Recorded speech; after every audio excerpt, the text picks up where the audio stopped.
In this video, I'm going to show you how to insert a table in Canva. So in order for us to get this done, let's go ahead and basically click the elements here. And I'm just going to go ahead and choose this square right here.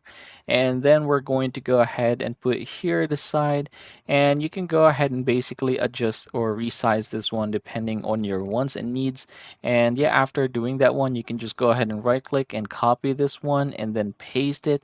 And then you can go ahead and put it at the side of that one and paste it once again, and you can put it here.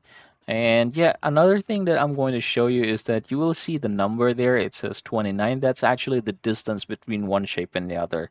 And yeah, here you can go ahead and put this at the center if needed. You're going to go ahead and drag it towards the center until you see that line.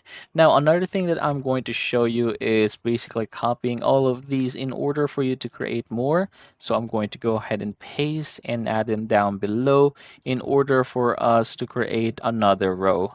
Now, say for example, we're done adding here the number of columns and rows that we want. Another thing that we can do is change the color and shape. To do that one, we're going to go ahead and change the color first. So this one right here, you have a lot of choices here that you can use. But say for example, we don't want no colors, you can just go ahead and click this one. And then we can go ahead and click this and add a border here, for example. And then for the border color, let's change that one. Instead of black, say for example, we're going to use this blue right here. And there you go. Last thing is the corner. So you can go ahead and adjust the corner, make it more rounded, just like so, or have it as sharp as this one. So again, go ahead and adjust this one to your preference. But basically, everybody, that is how you're going to do this one. I hope this video helps you out. Have a good day, everyone.